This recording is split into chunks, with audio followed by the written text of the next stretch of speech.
Morning, everybody. It's been a little while since I did one of these, so forgive me if I'm a little rusty. Just making sure before we get going that everything's running. Good. So, as you can probably tell, today's gonna be a little different. I'm not playing any games today. Instead, I'm going to kind of walk through, lay down some tape on the Play Creator for the next project, the coach game, which I'm calling the Saunders project right now. And the first thing I'm doing in this is the Play Creator.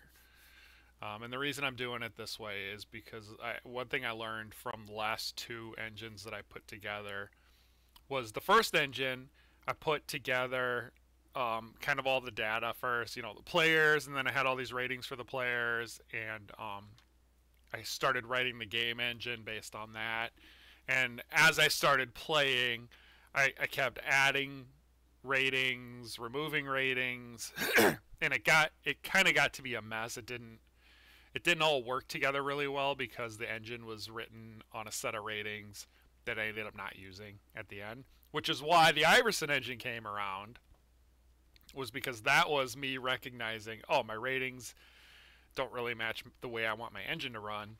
So then I rewrote the whole engine, and that's the version that now is released for Desktop Dynasties. But that was the reason for the Iverson engine. Because you remember I went from the position ratings to the skill-based ratings. And that was just because I learned in playing the first version of the engine that position ratings weren't enough, and there were other things I wanted to do in the engine that I couldn't get out of position rating. So like there was that quarterback rating. It was just quarterback. And I found while I was playing that's like, I really want to have, something to say how accurate the quarterback is, but something different to say how strong the arm is. But I also don't want, like how quickly can the quarterback read receivers shouldn't necessarily be tied to how strong his arm is. So in the first version, I ended up taking that single quarterback rating and I kind of just split it and used it for two different things. So that was one example. Defensive pass coverage was another thing I realized I didn't want that. Like if you were a corner, like say you were a 90 rated corner, well, does that mean you're 90 rated at run defense too? It didn't work. So then the Iverson engine came around and I split out all those things and I had the skill based engine, which worked great. But even in that engine, the more I play it, especially in my dev league that I've streamed a lot over the last month or so, I've started to think, if I kind of did the same thing again. I built that engine off of the list of ratings that I wanted coming out of the first engine. It's better, but I did the same thing again, where if I were smart, like I hopefully am now, I'm going to build the engine first, and I'm going to build the ratings off what I need to do the engine. So that's a long way of me getting to where am I now. I'm using the Play Creator to build the engine. And I'm building the AI in the Play Creator because I can do things like this, where I can say, I can just put a team on the field. I can set the play logic, and then I can run it against a defense. Like we'll just throw out a random defensive alignment, right? I can set a defense, set an offense, run it. Oh, I don't really like how coverage looks. If it makes more sense if I had this specific rating managing this part of the AI. Well, then I can add it in there without messing up the game, right? I could just, all right, I'll add it in there, and then when I feel like I have all the scenarios covered in the play engine, that's just my final list of player ratings. So anyway, I don't know. Sounds like it'll work. That's my strategy right now. So we're going to use the play creator to come up with every scenario of player AI and player interaction that we can possibly think of, every assignment we can think of, and we're going to test it in the play creator, and then that's going to be our list of ratings, and that's going to be what our AI is, and that's how the game. And then I'm just going to take all that and just say, okay, now the real-time play creator engine, that's the game engine now. So I don't know. I think it's a good plan, or I wouldn't do it.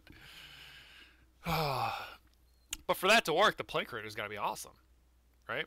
I mean, if the whole basis of this is to use this play creator to make the game awesome, well, this thing's got to be awesome. So this is where I'm going to spend most of my time over the next month, is getting this rock solid, because I'm also going to allow, this is going to be in the game. So as a coach, and for anybody who hasn't been following this really closely, this game is basically a coaching role-playing game. You're going to be a coach. Your whole career is going to be doing coachy things, right? Moving up from the worst team in college football, working your way up the ladder and making a name for yourself, and maybe going on to the pros if that's what you want to do. Maybe just dominating college if that's what you want to do. But building your coach up along the way. And one of the ways you're going to build your coach up is one of the ways you can build your coach up, you won't have to do it this way, is by designing your own plays, designing your own playbook, creating plays to take advantage of talent that you have on your team, things like that. I think that's going to be super fun. It's going to be a lot more fun because I'm intending, this game is ultimately geared towards multiplayer. I think if multiplayer is fun, then single player is definitely going to be fun. But this is geared towards multiplayer. So getting, you and 100 of your best friends to take over teams in the college league and design plays to beat each other, I think is going to be a lot of fun. So anyway, so that's what this is all about. And that's why I'm going to be on this play creator for what seems like way too much time. So, I don't know, we'll run through a couple of things here. I'm going to lay down on tape where it's at now, because I like looking at these things later to see where I was and what I was thinking and if I need to adjust anything.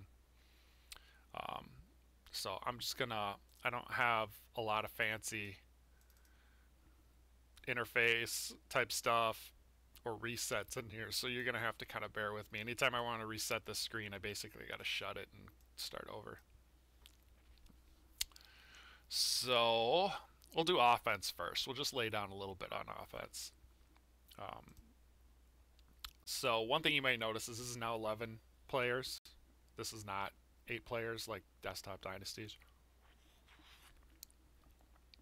That game became 8 players because when I first started, I know a lot of people heard this story. When I first started, I had a lot of problems with AI load. Each player kind of running his own thing. The AI package I was using was just not very optimized. And when I went 11 on 11, it started to slow down, like noticeably. It wasn't a game killer, but it slowed down noticeably.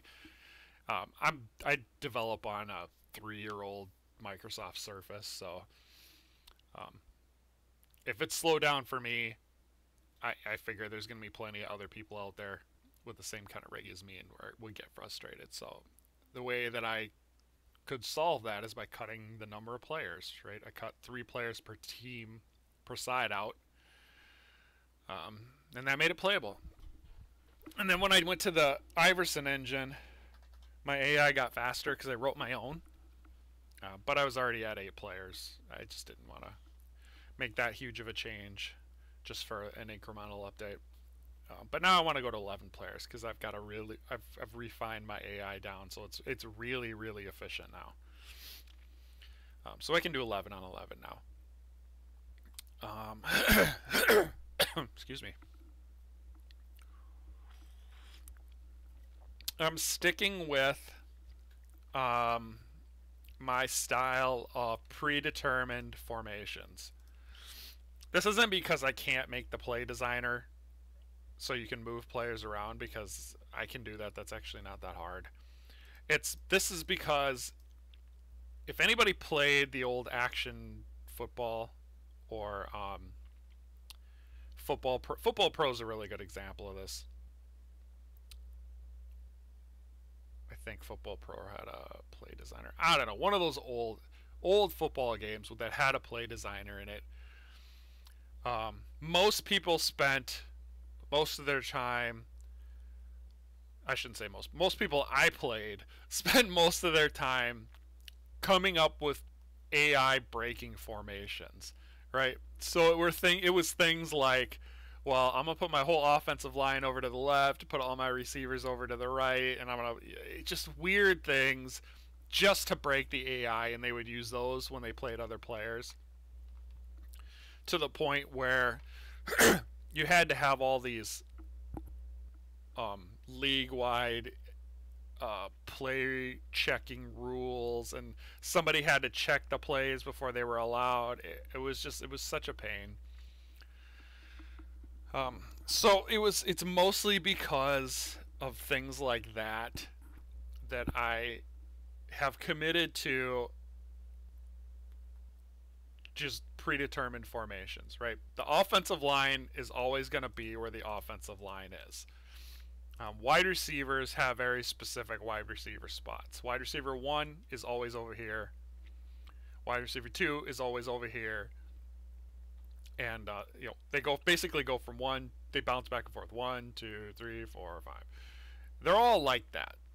So everybody knows where these positions are going to line up. Now, what you do with them is where you get your creativity.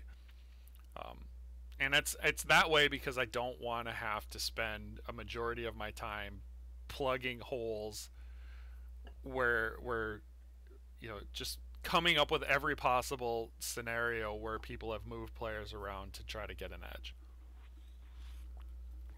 Right? This game isn't supposed to be about finding the quirkiest formation that breaks AI. This game is supposed to be about getting the best players and putting them in positions where they can excel.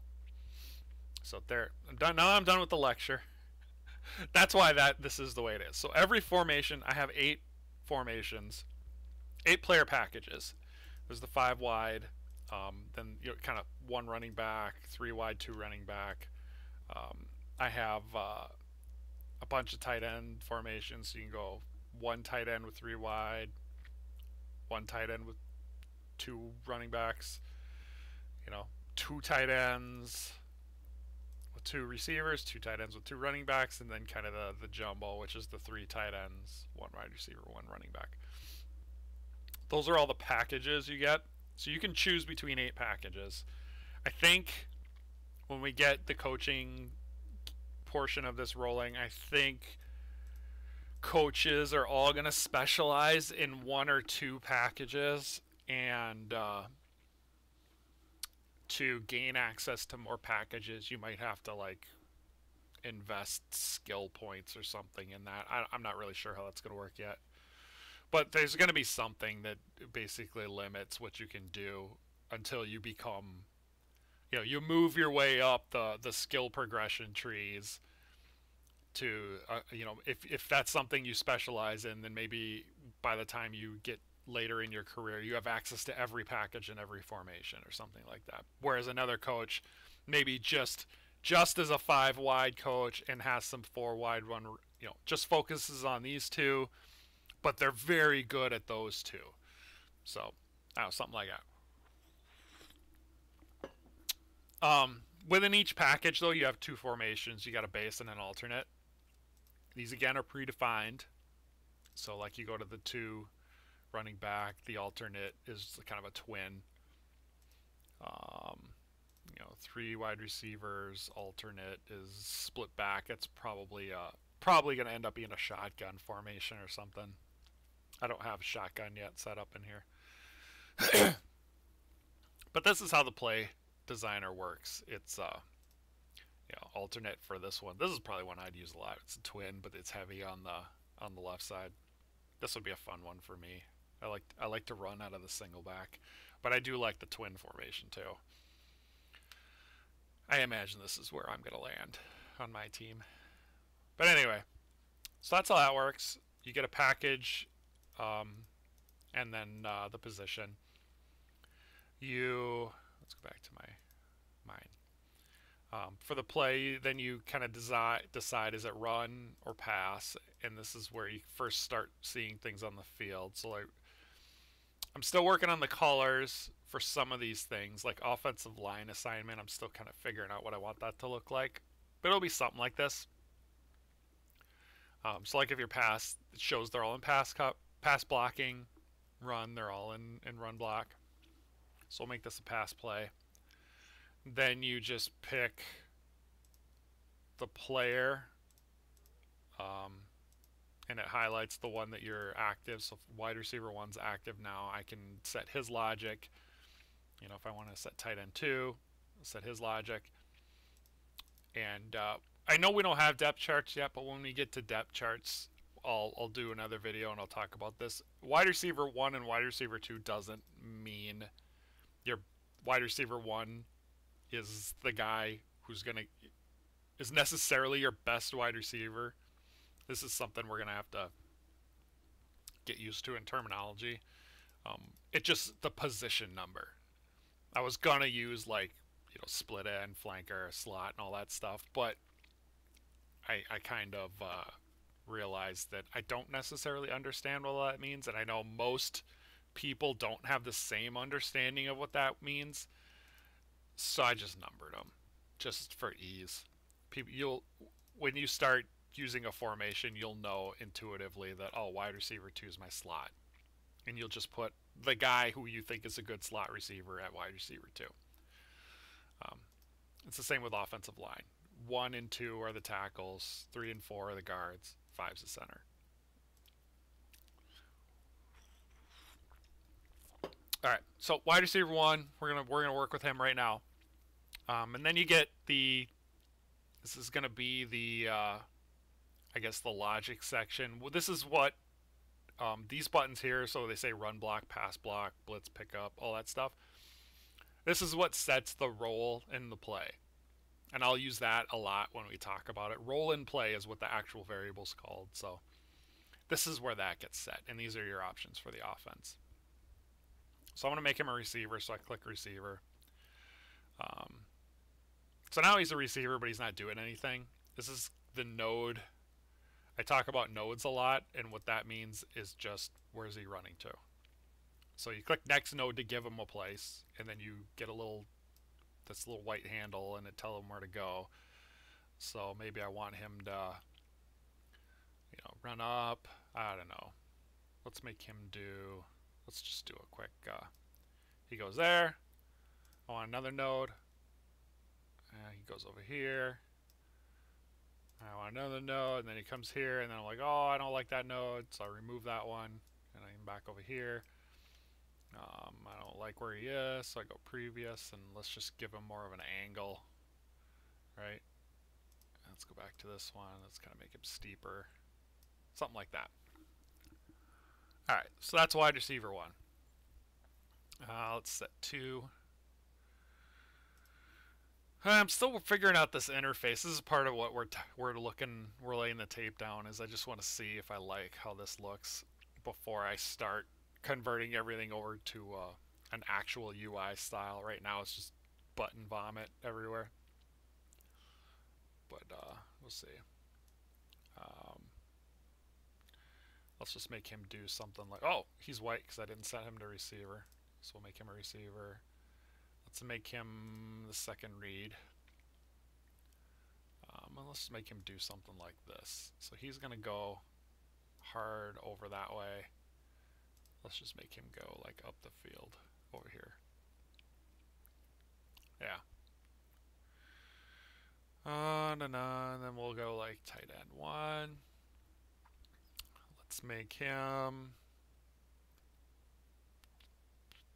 let's mix this. This isn't going to be a great play. I'm not actually even going to, it's not even going to run yet, but just for fun. We'll say we'll throw a screen over here and these guys will be the bailouts. Let's do it that way. Now that I've decided. So we're going to set him to screen block. Screen blocking's kind of the same as basically a pass route that when he gets to the end he blocks. That's kind of what screen blocking is. And then tight end 2. Well, that was tight end 2.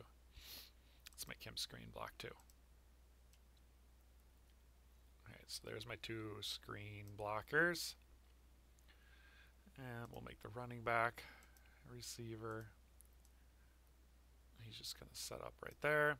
So that means wide receiver 1 can't be the primary. Let's make him a secondary. And wide receiver 2, let's make the third receiver. I think I got to differentiate these colors a little better. Because the way that works is you go all the way through to 5th. This is the 5th read. 4th, 3rd. You can see they just get closer to green. But the 3 middle colors, they all kind of look the same. Well, this one's okay. These 2 look the same. And they're too close to green. That's something I should look at. I don't know what to... Maybe I'll do like a green, blue, purple maybe. Maybe I'll just use 5 different colors completely. Because I'm not using purple or yellow for anything. Purple, yellow, cyan, dark blue maybe? I don't know. Green? I don't know. We'll figure that out. Anyway, so that's how this works. So that's offense. Pretty simple. I'll just do defense while offense is on the field. So defense kind of works the same way. If it ends up getting too busy, I'll just restart it. Defense is a little different. Because there's so many options in defense, I'm trying something new. I'm going to have you build a defense from the defensive line back. This is how I think of defense of formations, and I don't want to have... There's more than 8.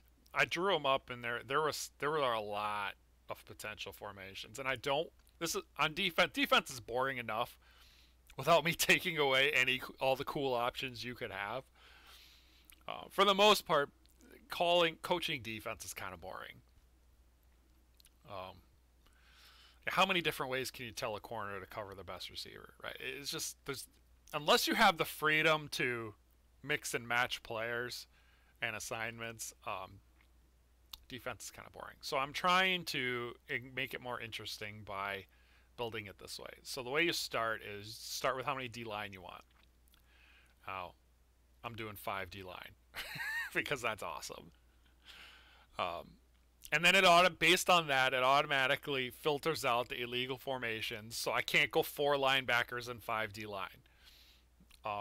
Yeah, technically you could, because you could do 4 linebackers, 5 D-line, 2 corners, and no safeties. But I do have requirements. You have to have a linebacker, you have to have 2 corners, and you have to have 1 safety. So again, that's because of formation cheese that you see, and because this is multiplayer, I'm just really trying to cut out as much formation cheese as I can. So I'm doing 5 D-line because D linemen are awesome. Let's just say I want 2 linebackers. Then it only allows me to have 3 or 2 corners. I can't have 4. So what I'll do is I'll say this is a 2-corner defense, and then it automatically fills in my safeties with what's left. So what I could have done is, let's just say I wanted to go 3 D-line, 2 linebackers, 4 corners, and 2 safeties. Can do that. So I go 3 D-line, 2 linebackers, 3 corners, and now I get 3 safeties. So there's a lot of stuff you can do here, right? I can go 3, 4, 3, 1, whatever you want, right? Whatever fits your personnel, right? One other one I like 4-4-2-1. That's a good one. I do like that. But I'm gonna stick with 5-2-2-2. All right. Now, defense logic is similar to how the offensive logic works. Only there's less. I would say there's less. It's less rigid. You know, you can make every player do all of the defensive logic. I mean, right now I can send offensive linemen out on pass patterns just because I don't have the checks in there, the legality checks in there, and that'll get there. But that's not the same for defense. Defense, I can have all the defensive linemen drop into zone if I want. That's fine. That will be totally fine. And it's because of that I don't have any presets on defense. Like I don't have that, run pass or whatever. I can set these guys to do whatever they want. So I want my defensive line to do pass rush. They use the same kind of circles as the offensive line. I think that works pretty well. So my 2 ends I'm going to pass rush with. The 3 tackles I'm going to run rush. Oops. There. So then these guys will hold the center. These guys will try to get to the quarterback. Let's make these linebackers zone defenders just to mix it up. Actually, you know what? Let's put 1 in zone. Zone is so this is a deep zone because it's got that little arrow. You have your options are deep and normal zone. So a normal zone is just you cover wherever that circle is. And this is based on nodes too. So you only get 1 node on defense for zones. Excuse me. It's just where is the zone. That's what the node is. So you just move it. You can increase how wide the zone is. You can increase how tall it is. So I want this guy's zone. Since in theory, I don't know what the offense is called when you call your defense. So this is gonna be. He's just gonna sit in the middle. Yeah. No, I'm gonna have him cover this flat. And let's say linebacker 2, just for fun. It's gonna be in a spy. He's going to set up, I guess, more like, actually, let's pull him, no, he should be close. With 5D linemen, let's put the spy up close. The spy kind of, I mean, he's gonna shadow the quarterback, so no matter where I put his zone, he's going to shadow the quarterback. But it's the depth that you're really looking for here. Wherever his spy is, that's how deep he's going to shadow. So if I spied him back here, he would stay this far. Well, he would stay on this line, shadowing the quarterback. If I move it up here, he's going to stay closer in shadow. That's kind of how that works. Actually, just leave him right about there. My corners, since I don't have a lot of secondary, I got 4 secondary, so these guys are going to have to play man defense. I can't afford to put them in zone. This little line just means he's in man. It doesn't mean he's not lined up where he's going to be man. So this guy would obviously, if we were going to play this play, would line up over the top of this guy. But that's what I call a pre-snap adjustment. I have a whole series of pre-snap adjustments that you don't see in the play editor, but there are things that before a play starts, they do these adjustments. So things like line up on your man, right? Well, find the right man to cover, then line up on your man. So when I do man defense, your best corner always lines up on their best receiver, Your second best corner lines up on their second best receiver, and it does works like that. If you have a linebacker in man defense, the best coverage linebacker will line up on the running back or the tight end. It's just kind of there's this whole logic about who do you pick, who do you take. But that's pre-snap adjustments. That's not in the play editor. And I have the AI do that on its own. So that's something you as the player don't have to worry about the minutia of that.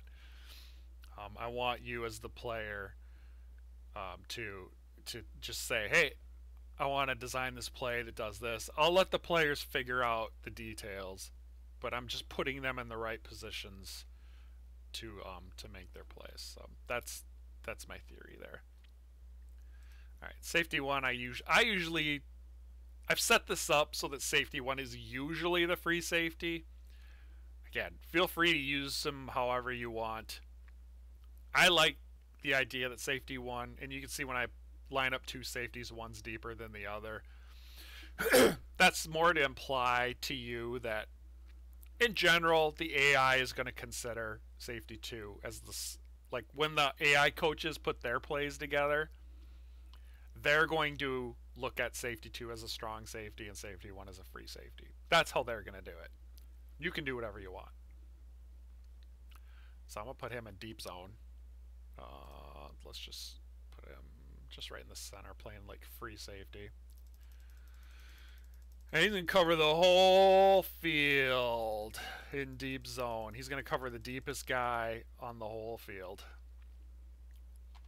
So you don't have to worry about height on the deep zone. It's wherever his zone starts all the way back. That's what deep zone is. And then my strong safety, since we got our linebacker over there, I'm going to put him over here.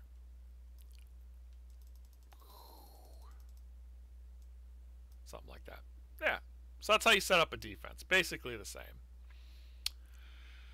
And then like you can change things too. So like linebacker 2, I was like, I don't really want that. Let's have him blitz. Well, next node. I want him to just flat out blitz super wide.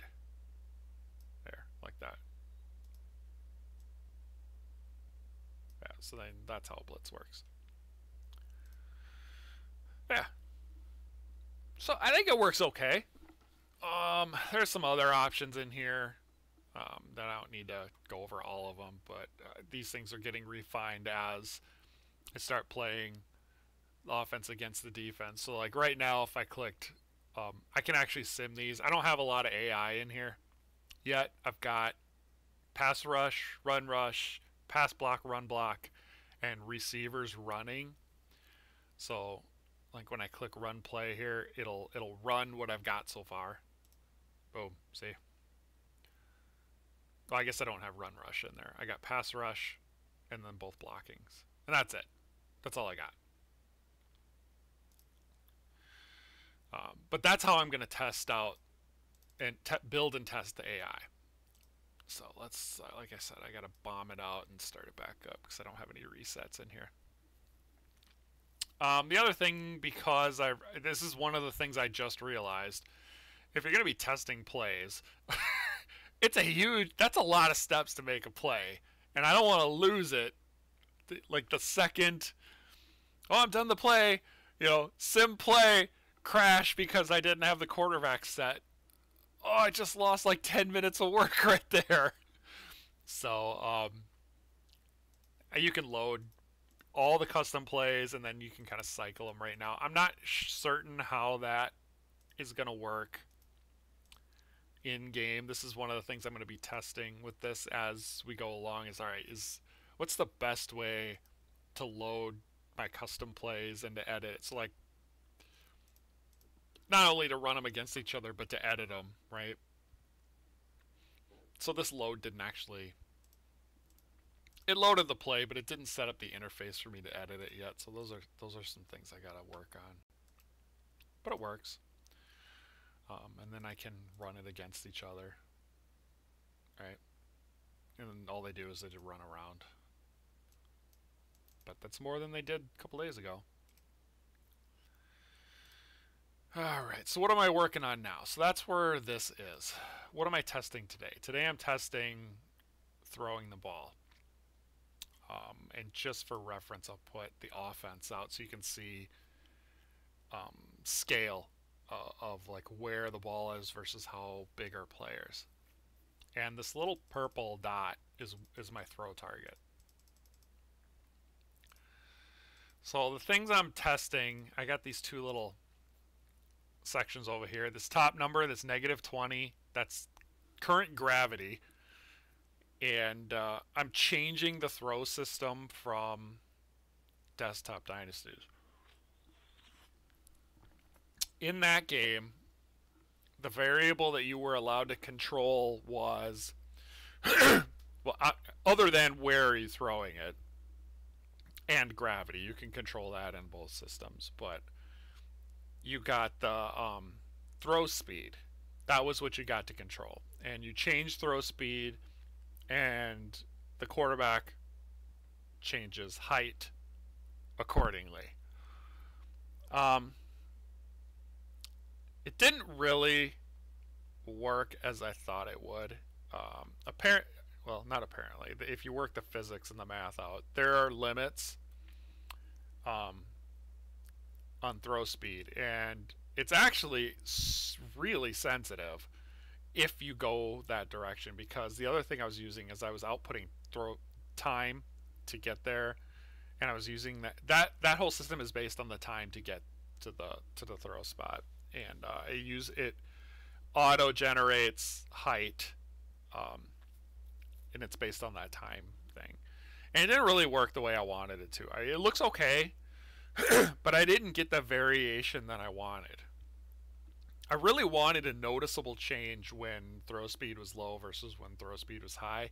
And that system had some hard limits that I couldn't overcome to get that variation. So this system, this is the first time I've used this system. This one inputs a throw angle, like a height angle, and it determines throw speed off the height. So it's kind of the reverse. I kind of like it though. I like it so far. The reason I changed gravity is because I'll show you. We'll just go to like the normal default gravity is right at what's -9.81. So 10. We're going -10. This is really close to what regular gravity is. Now look how slow that ball goes. That's ridiculous. Like every player on the field could go intercept that ball. Ugh. So that's why I changed gravities, because here let's just do them right back to back. So here's a normal pass, normal gravity. When you change gravity, right, the ball goes faster, the pass is fast. It just looks better. It's not physics accurate, but it looks better. You could jack it way up, right? It's because it has to overcome, the throw's got to overcome the gravity so it gets thrown harder. That's kind of how that works. And then when I change angle, the ball goes up.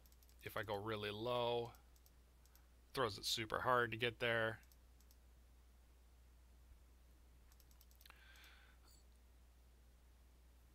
So I kind of like this system. The thing that I'm not quite sure about yet, it's where to set gravity and where to have the maximum and minimum of throw angle. So like something like this, let's just say 40. Yeah, I think for this distance, this is about the right kind of throw. That feels a little slow. So I imagine he's running across the field, right? Gets like right here. I don't know, that feels slow. What if we jack up? Let's go to 30. That's a little better. So how would that look on the deep out, the deep fly? I'd probably throw it higher.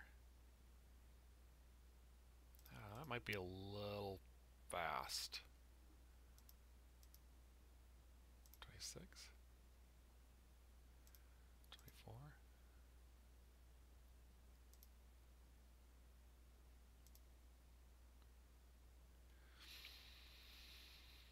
Hmm. 20? Let's go back to 20. That still feels slow. How about 22? Let's raise it up to 50. Let's go to 40 so I can see it. Yeah, the camera will follow it, but when I get that, I don't have the camera system set up yet.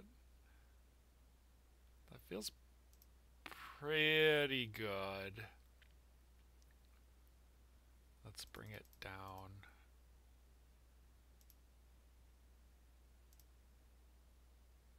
The other thing is you want to make sure that the ball's in the air long enough so the defenders have a chance. Because if you throw it too hard, receivers are always going to get there first. Just because of the timing for like a defender to recognize the ball's been in the air and then to adjust. So you don't want to go too fast. I think if you err, you want to err on too slow. But you don't want to be ridiculously slow. So like you don't want like 5 defenders being able to get there. That still feels too slow. That's okay. I like the look of that, but I wonder if it's too fast. No. Let's try it on, let's just say this one right here. That feels alright.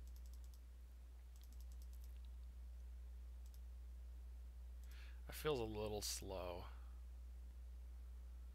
What if I lowered the angle? Well, that's not bad. What would happen if I raised the angle way up on this pass? Oh! No. Oh, so alright, so this, I didn't even expect this, but this system is going to let me do back corner throws.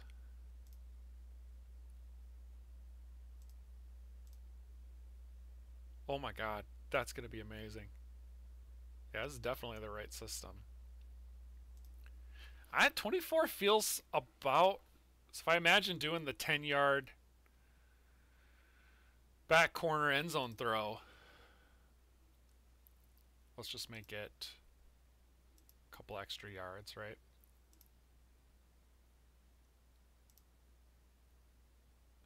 That might be too high. Oh my god, that would be so cool.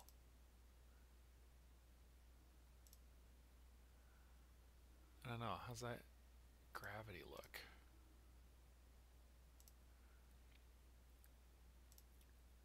I think, I'm starting to think 24 might be right. Because imagine, alright, so let's say this guy's doing that, right? He comes in, let's just draw it. What would he be? Wide receiver 2? Let's make him a receiver. Next node. So he does this. So something like this. That's his route. Right about here is when I want him to throw it. Somewhere around there. So imagine him running.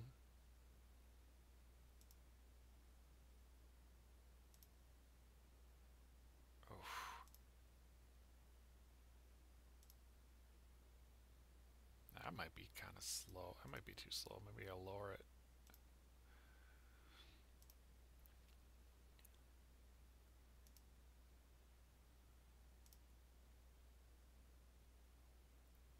.24 seems like it might be right.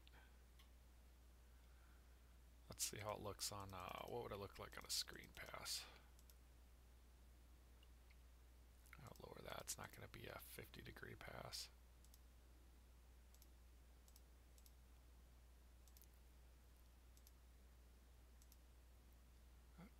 seems okay. Let's see if it was a wide receiver screen.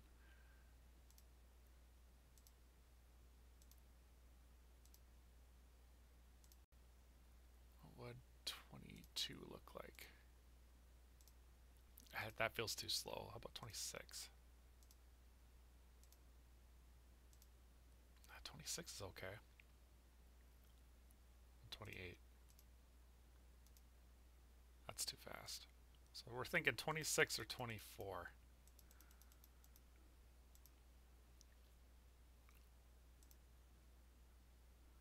Let's see. On this route, I want it to be high.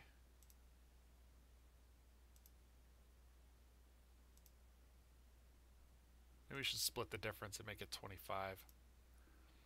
Unfortunately, my buttons only go by 2s. See, that looks okay too. That's too high. Let's make the throw lower. 45. I think 45 might be a good minimum. 40 seems low.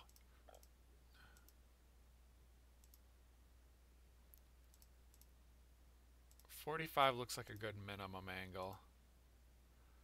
Let's do the deep.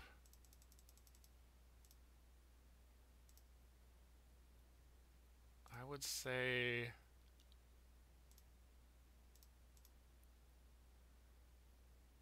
55. I mean, I know nobody's gonna be able to see this, but time feels right for that throw.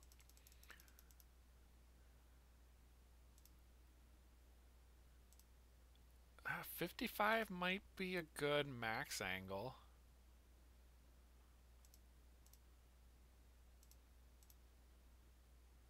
What's 60 look like? 60's not horrible. 60 just takes too long. But I won't ever want to do 60 on this deep. Oh, that takes way too long. Yeah. So 45 to 55 degrees, I think, looks about right. All right. Let's start with that. We'll start with that. At least we got a good place to start. 25 gravity, 45 to 55 degrees on the throw angle, and we'll start there. And then any adjustments we make will be pretty, I think, will be pretty small. All right, so I think that's it. I'll watch the tape and just confirm that I like how everything looks. And what I think I'll be working on the rest of today is so again, I'm doing the lists on my whiteboard. Right, my whiteboard with my lists. On my list for today is I want quarterbacks to read running receivers. I want them to be able to read this receiver as he's running, and have a basic understanding of if he's open or not. Then the quarterback to make the throw, and I want to dial in that. So this is actually harder. I found out this was harder than I thought it would be. Dialing in quarterbacks hitting receivers in stride is actually pretty difficult. So if I can get reading the receiver and hitting the receiver in stride, and just a basic catch calculation, if I can get those 3 things done today, at least all the systems in place to make that work. But I would like to have the hitting receiver in stride done today if I could. Even if the catch isn't all the way done, if I could just make sure that I always hit receivers while they're running, that will allow me then, if that's done, I know that's done, then then the only thing I need to worry about is that quarterback understanding if he's open or not, because I'll already know that wherever he throws it, it's going to the spot that's correct. The only question is he open and should I throw it? And is there any error to my throw? And those things I can do pretty easily. That the ideal pass position is something I got to nail down. So that's today. Tomorrow is all defense. I want to implement zone defense, man defense, blitzing, and a general tackle system. I should probably get run rush AI's in there. I don't know why don't have it turned on, but make sure run rush works. Friday is kind of my wild card day. What I would like to get done Friday is all the open field running stuff. I use that really heavily. Open field running, open field blocking, open field defense. If I can get those three things done Friday, that means coming into next week, I have all the basic real-time AI done, and I should be able to start testing plays against each other, which is, I mean, that's when the fun part begins, right? Trying crazy plays and seeing what happens. And then I'll have to add in the minor AIs, like, screen blocking, lead blocking, what other ones? Spy. I mean, those are all little ones that are, those both basically just are combinations of these other AIs. So like screen blocking is a combination of receiver, route running, and open field blocking. Lead block AI is a combination of the run behind the line running AI and run blocking AI. Spy is basically zone defense plus man defense. So, pretty easy stuff. Yeah, so hopefully, cross our fingers, by next week, we got the in-game engine running. Just for fun, I'm gonna do this. I'm gonna throw this. I'm gonna throw this corner route with this receiver.